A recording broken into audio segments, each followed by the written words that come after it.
Laissez-moi vous raconter l'histoire inspirante du docteur Harper, un homme dont le leadership et l'ingéniosité ont marqué l'histoire de l'Université de Chicago. Imaginez un président d'université si compétent qu'il a réussi à convaincre l'un des hommes les plus riches de son époque, John D. Rockefeller, de faire don de millions de dollars pour soutenir l'éducation. Mais ce n'est pas par chance ou par hasard que le docteur Harper a réalisé de tels exploits. C'était le résultat d'une stratégie soigneusement planifiée et d'une imagination débordante. Voici comment le docteur Harper a su transformer ses idées en réalité et rassembler des fonds considérables pour son université. Le docteur Harper avait un besoin impérieux, 1 million de dollars pour ériger un nouvel édifice.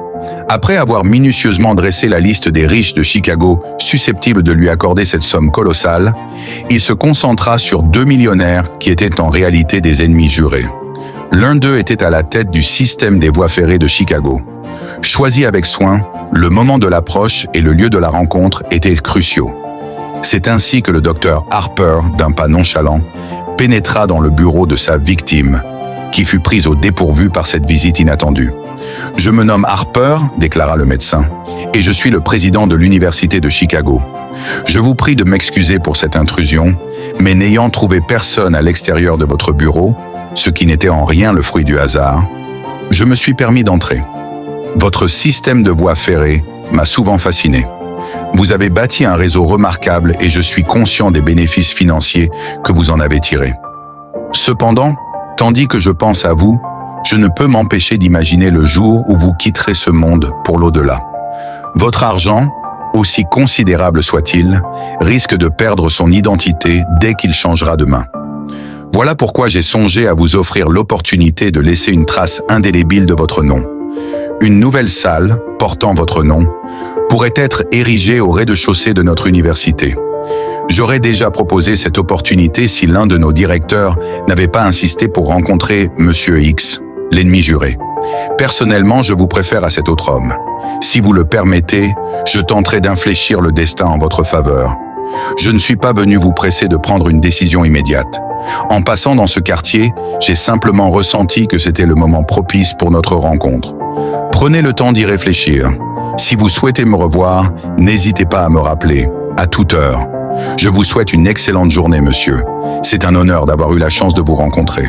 Alors qu'il prononçait ces mots, le docteur Harper s'inclina, ne laissant pas au directeur de la compagnie ferroviaire l'opportunité de répondre.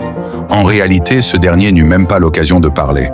Le docteur Harper, maître de la conversation, avait minutieusement planifié chaque étape. Sa visite au bureau avait un but précis: semer les graines d'une idée, convaincu qu'elle germerait bientôt.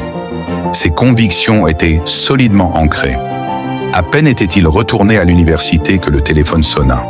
Le directeur de la compagnie ferroviaire était à l'autre bout du fil, souhaitant rencontrer le docteur Harper sur le campus. Le lendemain matin, les deux hommes se réunirent et 1 heure plus tard, le docteur Harper tenait entre ses mains un chèque d'1 million de dollars. Malgré sa stature modeste et son apparence ordinaire, le docteur Harper était réputé pour sa capacité singulière à obtenir tout ce qu'il désirait. Mais quelle était cette méthode particulière? Rien de plus ni de moins que sa compréhension profonde du pouvoir de l'imagination. Imaginons qu'il ait d'abord téléphoné au bureau du directeur de la société ferroviaire pour solliciter un rendez-vous. Entre la prise de rendez-vous et la rencontre effective, un laps de temps se serait écoulé. Évidemment, cela aurait permis au directeur d'anticiper les raisons de cet appel et de préparer des arguments logiques pour refuser la demande.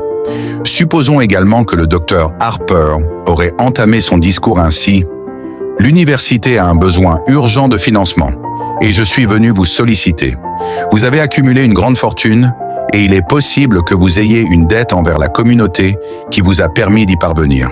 Si vous nous faites don d'1 million de dollars, nous nommerons une nouvelle salle en votre honneur.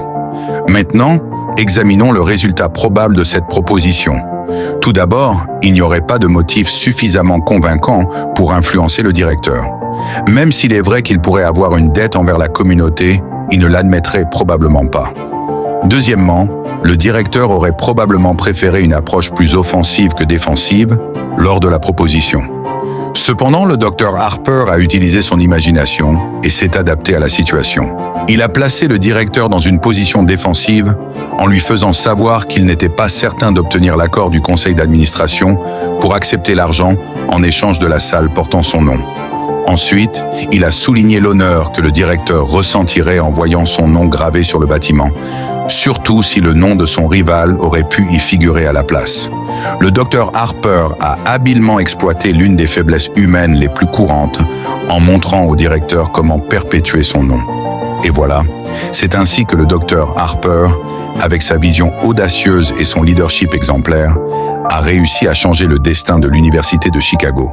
Son héritage ne réside pas seulement dans les millions de dollars qu'il a levés, mais aussi dans l'inspiration qu'il continue de susciter. Le docteur Harper nous rappelle que, avec une stratégie bien pensée et une imagination sans bornes, nous pouvons accomplir des miracles. Son histoire est un témoignage vivant du pouvoir du leadership et de la persévérance, et elle reste une source d'inspiration pour tous ceux qui aspirent à faire une différence dans le monde. Pour ne pas rater nos prochaines vidéos, pense à t'abonner et activer la cloche de notification si tu as trouvé cette histoire du docteur Harper inspirante et captivante.